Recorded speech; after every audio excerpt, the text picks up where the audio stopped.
Okay, good day, everybody. So I'm Paul Digard. I don't know if Julian introduced me at the start as part of the panel. I had my own personal IT catastrophe at the very start of just before the start of the whole session. Um, I'm based at the Roslin Institute in the University of Edinburgh.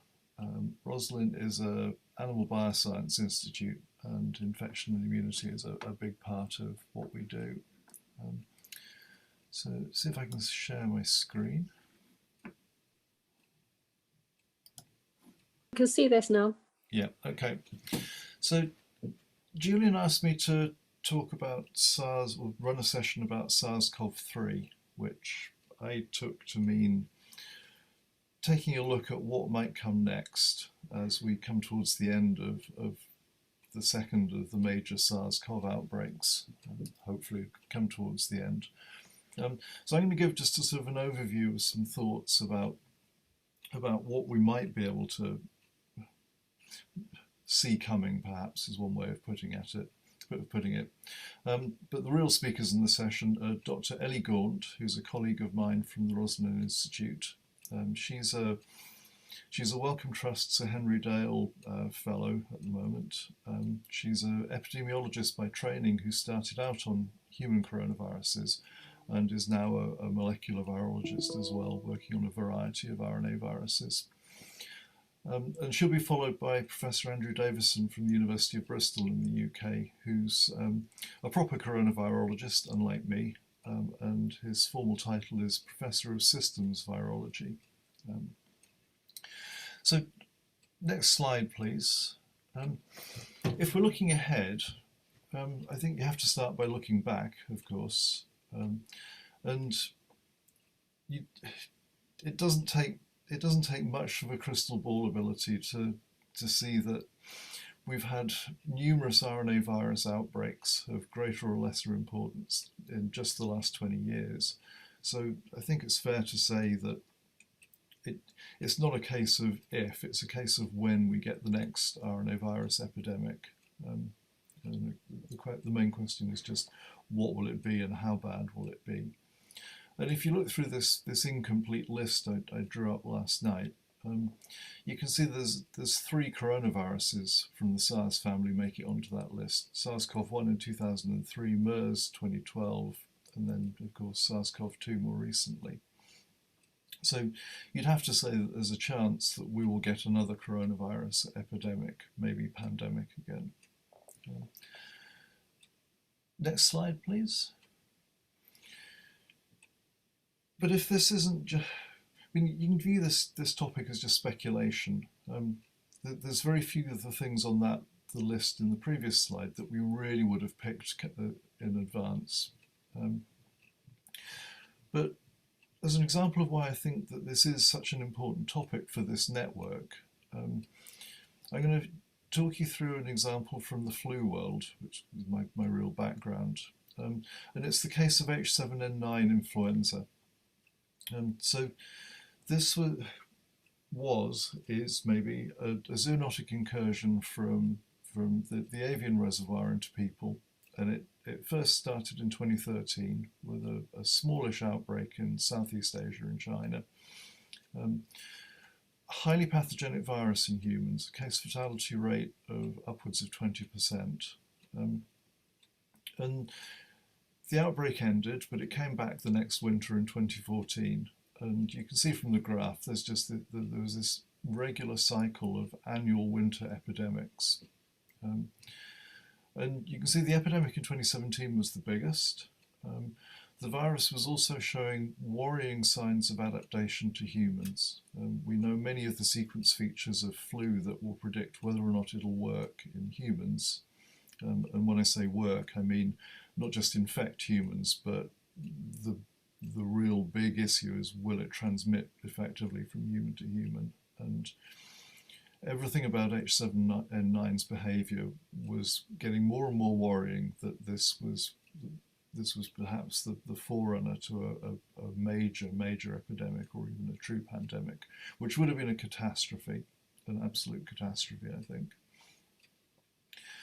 And spring of 2018, I stood up in front of a class in the University of Edinburgh and gave my usual lecture about flu pandemics, and stood up and said, well, everybody was expecting a sixth wave, and it didn't happen. There was no winter epidemic in 2018, and I told the students I don't know why. I found out a few weeks later. Next slide, please. Where I was at a conference where there were speakers from China who explained that a mandatory vaccination policy in poultry had been brought in against H7N9 and another strain of avian influenza. And that was the red arrow on the previous slide, the point of that introduction of the vaccination policy. And it's been hugely successful. It's basically eliminated it as a major problem of human infection. And epidemiologically in poultry, that virus has more or less gone.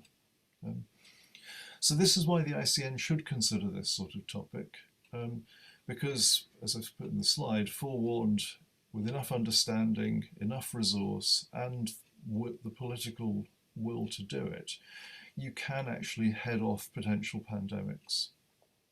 And obviously we'll never know whether this policy of mandatory vaccination has stopped a pandemic, but I think there's a serious case to be made that this was a hugely significant success for public health policy in China and for the rest of the world. Next slide, please. So, looking back at the century of detailed experience we've got with flu, can we get lessons from that are applicable to other situations? So 1918, the big pandemic in flu terms, we don't really know where that virus came from, but probably from an avian source at some distance. The next two pandemics in 57 and 68, avian at source, and a strong suspicion without actual proof that there was an intermediate host in the transition to humans that were pigs. 1976, an outbreak that not so many people know about. It wasn't a pandemic, which is why it's in brackets.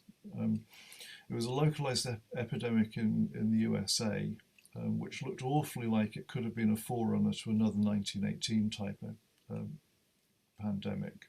Quite pathogenic in people, and that came from pigs. Possibly linked through reasons I won't go into at the moment, that there was a proper pandemic in 1977, and the unfortunate harsh truth of that one is that it's almost certain it came out of a laboratory. And this is an uncomfortable truth for the flu world and virology in general, is that we can start a pandemic as research scientists. We don't know the details of how this happened, unfortunately. And then there's an avian flu outbreak in 1997, H5N1, where it was again avian at source, but the intermediate host was domestic poultry.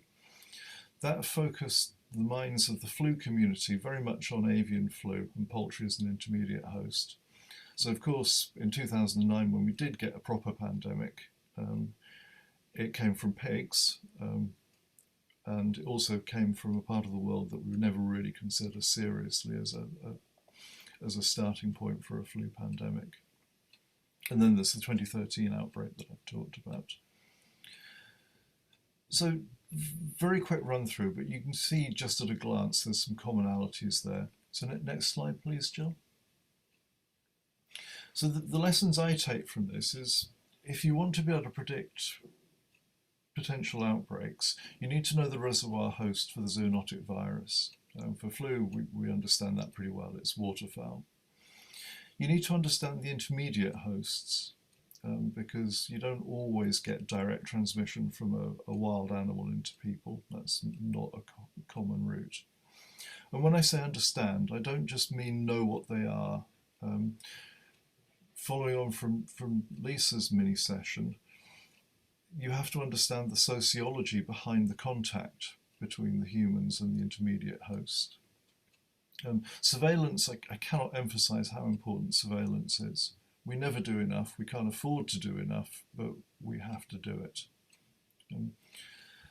Another thing, I think, from the flu world is understanding how the virus adapts to a new host. We know an awful lot about how flu adapts in its transition from a waterfowl to us or domestic animals. And some of that understanding comes from gain-of-function studies. And this is a very controversial topic, but I think the risks of the benefits of doing these gain-of-function studies to understand adaptation outweigh the risks. They outweigh the risks as long as the experimental biosafety is good and is considered at every step of the way. But I think that this is so important, we have to do it. And then, again, following on from the previous session, if you think there's a problem coming and you know how to deal with it, there has to be the underlying political will to intervene. And that's another area where I think this network can potentially make contributions. Next slide, please. This is my... Okay, thank you. This is where I want to sort of leave it, really. And this is the view of a flu person looking at the coronavirus world as something of an outsider. And the point of doing this is to ask the questions of the audience, because you are the future, not the old gits like me. It's the younger researchers who are going to make the breakthroughs and the real advances in the future. So my list of facets there, which is not exhaustive by any means, how well do you think we can actually answer these questions for coronaviruses? I think we know something about the reservoir hosts, but I don't think we know enough. We do know some of the sociology of the intermediate hosts, which wet food markets are clearly an issue. We have some surveillance, but again, it's never enough. And I don't think we know nearly enough about the routes to adaptation from the coronaviruses. But without getting embroiled in controversy, I do think the experimental biosafety is probably as good as it will ever be. And looking on at how we've dealt with the current pandemic, the political will, it's there in places, it's not there everywhere, and it's complicated, as we've just heard. So I shall shut up there.